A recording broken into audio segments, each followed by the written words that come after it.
Chapter 4 general insurance products part 2 motor liability personal accident and speciality insurance. तो शुरू करते हैं। मैं हूं आबाद खान और आप देख रहे हैं बीमा साथी यूट्यूब चैनल। आज के इस चैप्टर में हम लोग समझने वाले हैं understand the cover provided under motor insurance policies. Motor insurance policies में किस तरह के कौन कौन से कवर प्रोवाइड किए जाते हैं। Understand the basic underwriting and rating features. Underwriting कैसे की जाती है और उसकी रेटिंग कैसे होती है। मोटर इंश्योरेंस में क्लेम प्रोसीजर किस तरह से काम करता है, किस तरह से क्लेम प्रोसीजर होता है, इसके बारे में बात करेंगे। लायबिलिटी इंश्योरेंस में क्या क्या कवरेज मिलता है, इसके बारे में बात करेंगे। इसके साथ साथ पर्सनल एक्सीडेंट और हेल्थ इंश्योरेंस में क्या क्या कवरेज होते हैं, किस तरह से क्लेम्स डील होते हैं, इन सब की बारे में आज के इस वीडियो में हम लोग चर्चा करने वाले हैं। Classification of vehicles.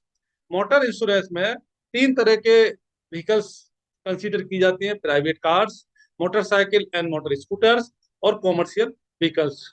Private car आप समझते हैं, जो इंडिविजुअल कैपेसिटी में लोग कार यूज करते हैं, टैक्सी भी उसमें इंक्लूड है। इसके अलावा मोटरसाइकिल्स हैं, स्कूटर्स हैं और तीसरी कैटेगरी में आते हैं commercial vehicles. Type of losses क्या होते हैं इसमें: loss of damage to the vehicle, own damage और ओडी, और थर्ड पार्टी लायबिलिटी। इसमें दो तरह के सेक्शन होते हैं। सेक्शन 1 में ऑन डैमेज वाला पार्ट कवर होता है और सेक्शन 2 में थर्ड पार्टी लायबिलिटी वाला पार्ट कवर होता है। मोटर व्हीकल एक्ट 1988 ये क्या कहता है: as per the provision of motor vehicle act, no motor can ply on road और in a public place without insurance motor insurance policy for such compulsory insurance called act only. Act only policy के बिना, यानी कि third party insurance के बिना कोई भी गाड़ी रोड पर चल नहीं सकती, ये कहता है मोटर व्हीकल एक्ट 1988। इसमें section 140 of the motor vehicle act 1988 कहता है कि इसमें जो लाइबिलिटी होगी वो नो फॉल्ट बेसिस पे होगी। उसमें क्लेमेंट को ये प्रूव करने की जरूरत नहीं है कि जो कुछ भी लॉस हुआ था वो ट्रक ओनर की गलती से हुआ था या उसकी ड्राइवर की गलती से हुआ था, बल्कि ये नो फॉल्ट लाइबिलिटी में इसको कवर मिलता है।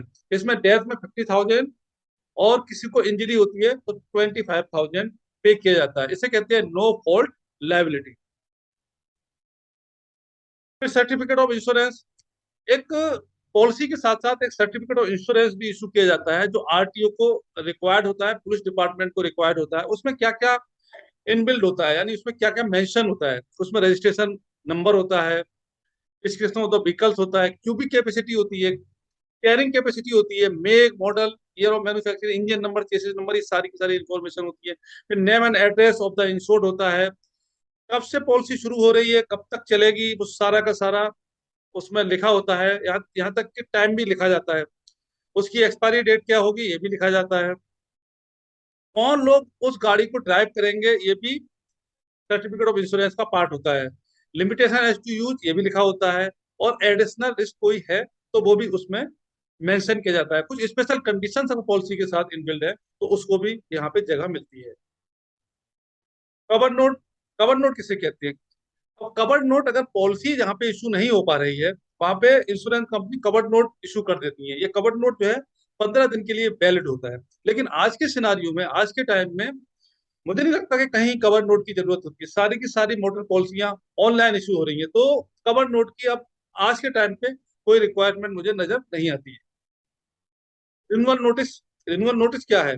रिन्यूअल नोटिस है कि जब आपकी गाड़ी का रिन्यूअल का टाइम आएगा, यानी पूरा 1 साल हो जाएगा, उसके बाद इंश्योरेंस कंपनी आपको एक रिन्यूअल नोटिस देगी। उसमें लिखेगी कि आपकी गाड़ी का इंश्योरेंस इस तारीख में एक्सपायर हो रहा है, आप इसको रिन्यू करा लीजिए, रिन्यूअल का प्रीमियम इतना अमाउंट रहने वाला है।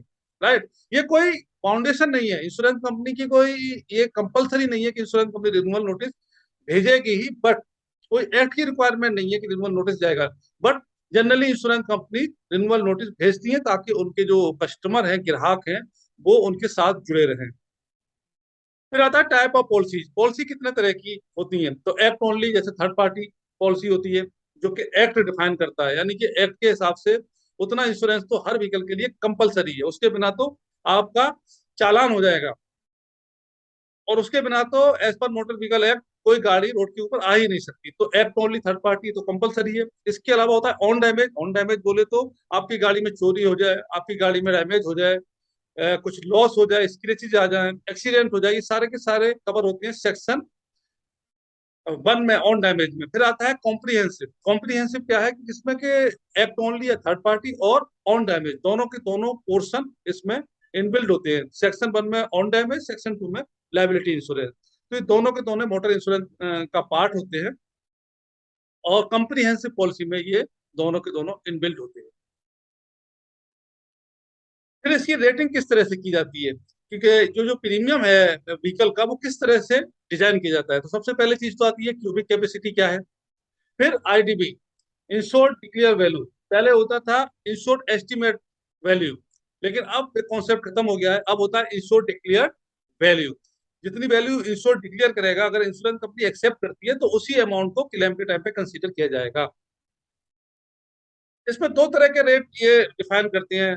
जो 1500 सीसी से नीचे गाड़ियां हैं उनका एक रेट है, जो 1500 सीसी से ऊपर गाड़ियां हैं उनका दूसरा रेट होता है। एक्स पॉलिसी प्रीमियम यानी थर्ड पार्टी इंश्योरेंस का भी इसी तरह से चलता है कि जितना ज्यादा क्यूबिक कैपेसिटी की गाड़ी होती है उतना ज्यादा उसका थर्ड पार्टी प्रीमियम होता है।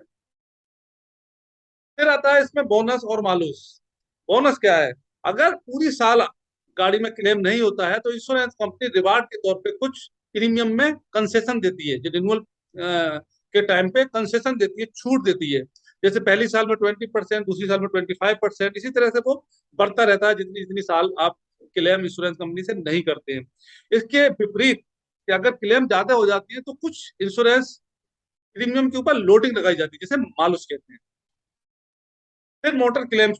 मोटर क्लेम्स में किस तरह से डील किया जाता है, तो ऑन डैमेज क्लेम्स को रिपेयर बेस पे या टोटल लॉस बेस पे क्लियर किया जाता है, उसको सेटल किया जाता है। रिपेयर बेसिस पे छोटा मोटा लॉस आ गया, छोटी मोटी उसमें स्क्रैचेज आ गए, थोड़ा एक्सीडेंट हुआ, गाड़ी पिचक गई, डैमेज हो गई, उसको रिपेयर में वो दे देते हैं।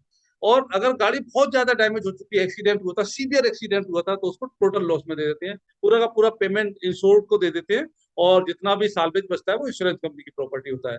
इसी तरह से फिर थेफ्ट क्लेम्स होती है, पूरी की पूरी गाड़ियां चोरी हो जाती हैं, वहां पर ये थेफ्ट क्लेम्स में कंसीडर किया जाता है, जहां पर कि एफआईआर करना कंपलसरी होता है।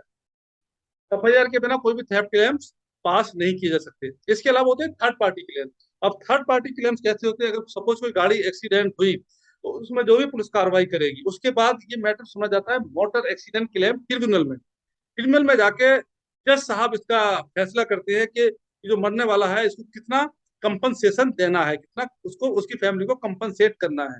जितना भी वहां से अवार्ड पास होता है वो पूरा का पूरा इंश्योरेंस कंपनी को ट्रिब्यूनल में जमा करना होता है, एमएससीटी कोर्ट में जमा करना होता है। और वहां से एमएससीटी कोर्ट जो है, जो उसके बेनिफिशियरी हैं, मरने वाले के जो घर वाले हैं, उनको वो पेमेंट करते हैं। इस तरह से थर्ड पार्टी क्लेम्स का निपटारा किया जाता है।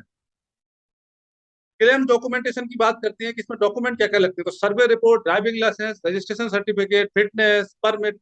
ये फिटनेस परमिट आते हैं कॉमर्शियल व्हीकल में। फिर पुलिस रिपोर्ट है अगर कुछ सीवियर एक्सीडेंट हुआ है। फिर फाइनल बिल है, रिपेयर रिपेयर कोई फाइनल बिल देता है वो है। सेटिस्फैक्ट्री नोट है, इंश्योर्ड लिख के देता है कि मेरी गाड़ी में जो भी काम हुआ है मैं उसे सेटिस्फाइड हूँ।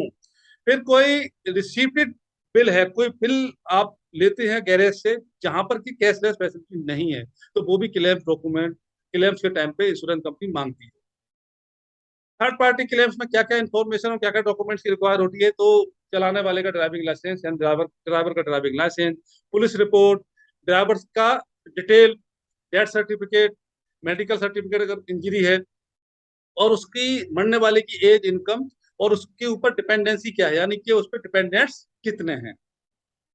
फिर आते हैं, हम बात करते हैं लाइबिलिटी इंश्योरेंस की। तो लाइबिलिटी इंश्योरेंस जनरली चार चार प्रकार की होती है: public liability, product liability, professional indemnity and employers liability. Public liability की बात करें तो पब्लिक लाइबिलिटी एक्ट 1991 में डिफाइन किया जाता है कि पब्लिक प्लेस में किसी को कुछ इंजरी या डेथ होती है तो उसके लिए क्या प्रोविजंस हैं। तो ये सारी की सारी प्रोविजंस जो है वो पब्लिक लाइबिलिटी इंश्योरेंस में कवर किए जाते हैं।